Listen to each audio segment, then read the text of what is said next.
Remember, soldier, you're only here for one reason. You're here to increase your KD, so start moving.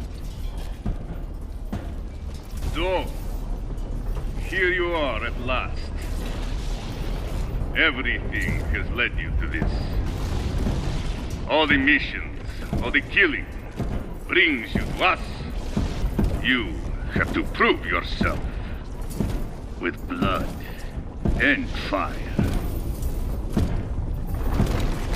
Be the best. Kill the most. And I, Commander Victor Krushkin, will be your judge. Get to work!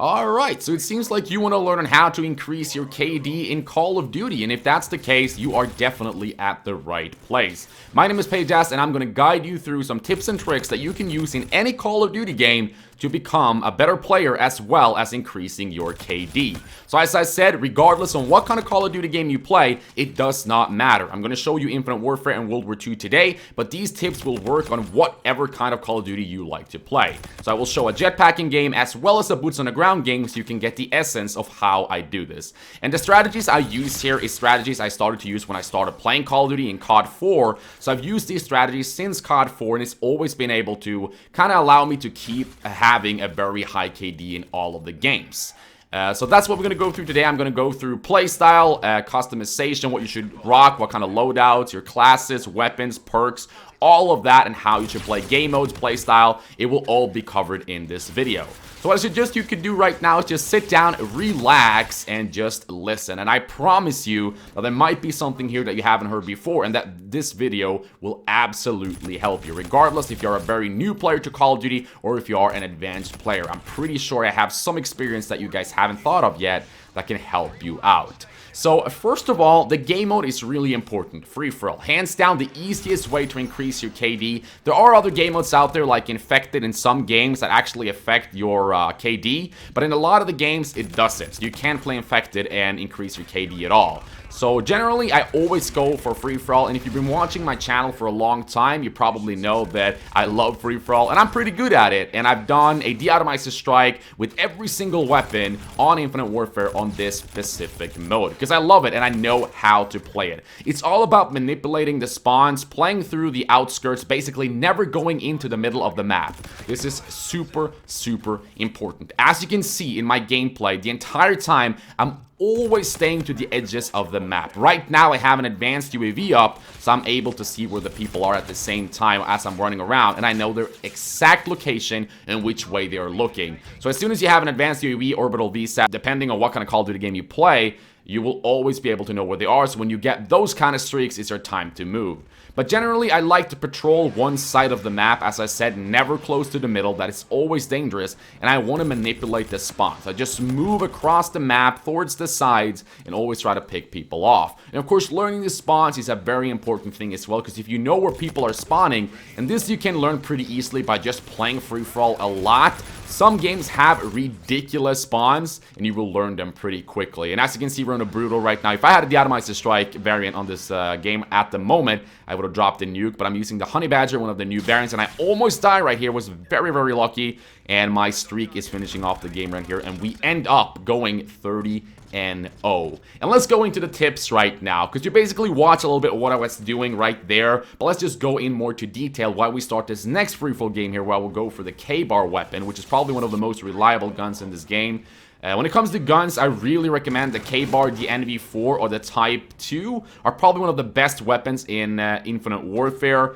You can, of course, go with any other weapon as well. Infinite Warfare has a really good balance, in my opinion. There's a lot of weapons you could use, but those are probably the most reliable weapons you can bring along to the field. The next thing I want to mention is kill streaks. Kill streaks depends on how good you are of a player. If you feel like you are a brand new player or not that experienced and can't get too many kills without dying, go for the lower kill streaks, because kill streaks is what's going to allow you to help you increase your KD a lot. So if you play, for example, free-for-all, you manipulate the spawn, you stay to the outskirts, and you just go back and forward, you patrol an area, and you rank up some kills, and you start calling in your streaks. Remember, you can only get 30 kills in free-for-all, so having your streaks helping you out will allow you to get a much higher KD. In this game right here, I actually already gotten the Warden, but I'm not going to call it in because I'm actually going for the de-atomizer strike. But for you guys, I would highly request you, or at least give you an advice to just call in the streaks right away as you get them, because they can help you, and there's a high chance of you not dying before the game is over and you've gotten all the kills you need.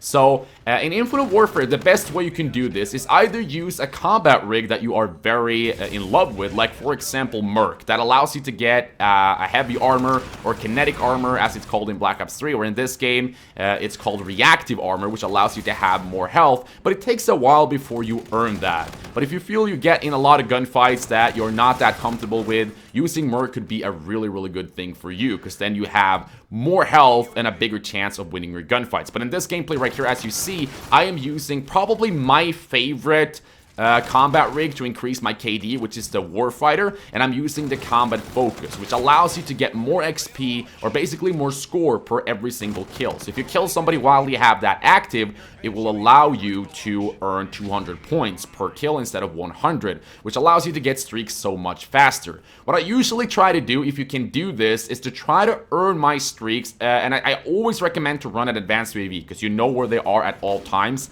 The moment you get the advanced UAV, call in your combat focus when you see people coming close to you, so you can use that to your advantage. The advanced UAV is the best way for you to get kills and have an advantage at the same time as get as many kills as possible with your combat focus. So as soon as you see people running around, or you have your advanced UAV coming in, call it in, run after people, try to get as many kills as possible. Be careful though, see where people are going, don't go into the middle, don't be too reckless, but try to pick off the people that spawns around you as long as you have that combat focus active. So as you can see, that was a de-atomizer strike right there. We're actually going to go over to World War II, but these tips will stay the same. Let's go to classes. And when it comes to score streaks, as I said, it's the same thing about this game. Use score streaks you are comfortable with. If you know you're not really good at going on high streaks, use lower streaks. As in this game right here, you see that I'm using not the most powerful or highest streaks in the game. That's because I recently prestiged, so I decided to just use the streaks I had, basically. And the same thing you can see right here. I'm going at one side of the map. I never go into the middle. I patrol back and forward and try to keep the enemies off me as well as possible. And when it comes to World War II, I must say that I feel like this game is a little bit more inconsistent when it comes to gunfights, so choosing the best weapons here are crucial. And what you see right here, as you probably already know if you play this game, we have the PPSH, which is probably one of the best weapons in this game, regardless of what kind of situation you are in. But of course, always go with a weapon you feel the most comfortable with. Even the PPSH can feel really weird at times, and definitely choose the weapon you feel that suits you the best. But in generally, for every single Call of Duty game, it does not matter which game you play. The way you can rank up and get a lot of kills, get a lot of kill streaks, end your games with a high KD in free-for-all is to use dead silence, or whatever it's called in your game. In World War II is a little bit different because we have divisions, so I always rock the mountain division in this game because it's basically like dead silence. You can also use the basic training perk that allows you to move more silently, but it's not 100% silent. So if you want dead silence as you had in other games, you have to go for the mountain division. That allows you not to have the suppressor though, unfortunately, so that means you have to use your guns unsilenced and people will see you on the radar, but I think that's a sacrifice you have to take. I always run mountain on free-for-all, and the reason for that is, and you have to have a headset, by the way, put on a headset, crucial for being effective in free-for-all, because you can hear people so well, and especially in World War II, footsteps are so loud, so if you use mountain division, you're not gonna get distracted by your own footsteps, and you will hear other people so well. That's probably one of the biggest recommendations. As long as you stay to the sides of the maps, you should be good. Right now, I'm being a little bit too reckless. I'm pushing in towards the middle. I know people people are around here. I'm getting a little bit impatient. I want to bring up my lead. I'm lucky in surviving here and getting my low streaks, but I will die here eventually after this kill right here. So staying careful, staying to the sides, building up your streaks, and allow them to take the last kills are a better way for you, basically, than trying to go all in and go to the middle, because you will die over and over again. And remember, this is all about the KD, and regardless if you win the game or not, honestly, that doesn't matter. If it's all about the KD, staying outside and keeping you away from the more dangerous positions and allowing you to survive will increase your KD regardless, even though you do not win the game. If you end the game on 15-1 or 15-0, that will still help your KD. It all comes down to what your plan for your KD is, or basically how you want to play it. So always stay to the sides. As you can see right now, I went into the middle. I heard them here, and as long as I have Mountain Division or Dead Silence, I feel very, very confident. I can hear people all around me at all times, and I know if they're coming for me. Of course, people can do the same thing. They can use Dead Silence, but for some reason in World War II, people are not using it that much, and that's very, very surprising in my opinion. And now we're going over to the second and final game here on World War II and in this video, so let's just break it down. As I've said earlier, stay to the outskirts of the map, never go into the middle, go back and forward in a little rotation so you can manipulate the spawn, because the moment you move away from one area, people that die will spawn back there again. So go back and forward, simple as that. And the biggest difference between a boots on the ground game and an advanced movement game is that you have to play a little bit different when it comes to the play style.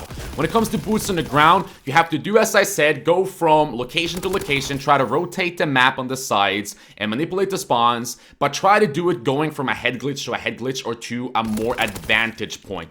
Never go to a spot where you are very vulnerable. Like right here, if I would go to my right here and in towards the middle, I would have died pretty simply because people will spawn around me. So always go to locations where you feel you have the high ground and never go into a disadvantage. Regardless if you see enemies around that area, if you see people going up on the dot, don't push towards them just to get one kill, because you really want to kill that guy, because eventually people are going to spawn where you were and they're going to get you down. So always stay back. And as I also mentioned, Dead Silence or perks that allows you to be silent on the map are super beneficial, because you can hear all the enemies around you. In this game, it's a little bit more difficult because there's not a lot of customization. You can only have one perk and a division, so that's kind of the problem. So what I've said, use Mountain Division in this game. It allows you to be silent. You can use airborne, so you have a suppressor so you won't show up on the radar, but then people will hear you and your footsteps will be so loud, so it will be difficult for you to hear them. Of course, you can kind of counter that by using the basic training perk, which allows you to go more silently,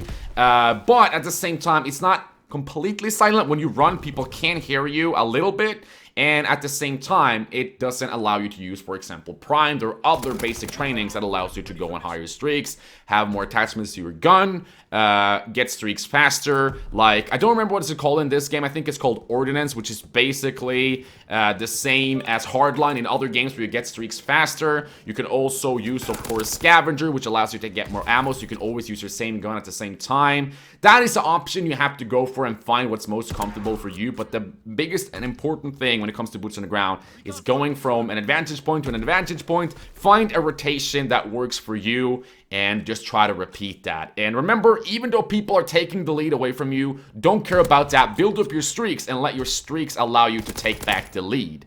And another really, really important thing when it comes to advanced movement games is that you can use your movement to your advantage. You can move a lot more in that game, or games like that in my opinion, because if people come onto you as a surprise, if they're hiding in a corner, if they're camped behind a head glitch, you can just jump over them. They will not see that coming. If you peek and they see you and you go back and they're waiting for you to come, then you can just jump back out again and attack them. So basically use your movement to your advantage. I think that has covered most of the points that I want to bring from each game. I think the most important thing is the way you play free-for-all and choose that as a game mode, as well as what kind of weapons you use, your customization, your streaks. It all comes down to what kind of player you are. If you are a more advanced player and you know that you can get higher streaks by playing careful, or not careful or campy, because that is not what I recommend, but patrolling the size of the map, and you can allow them to end the game for you. And as I've said earlier, you don't have to win the game. If somebody takes the lead and wins, it doesn't matter. But if you get impatient and start pushing towards the middle, you will rack up those deaths. Remember, this is about the KD, not how to win free-for-all. So I hope some of these tips helped you out. There's probably a lot of more things I could have said, but I think I covered the most important parts. I hope you enjoyed this video. I hope you learned something. Comment down below if you have any questions, if you feel like I didn't go too much into detail in all of the aspects that I brought to you. But remember, these tips works in any Call of Duty game you play. It does not matter. And just follow these tips, play free-for-all, and it's going to work out fine for you. And if you're not playing with a headset yet, you definitely have to do that. Just put in some Apple earbuds wherever you have, because it's going to help you so much. Alright guys, that is it for now. This video is turning into to be a little bit long video, but as I said, if you have any questions, leave them down below. I think these tips will help you out, as I said, regardless of what Call of Duty game you play. And I hope you learned something useful today. Okay, thank you so much for watching, guys. My name is PageJazz. Be kind to one another. Love you all, and I'll see you guys very, very soon. I'm out.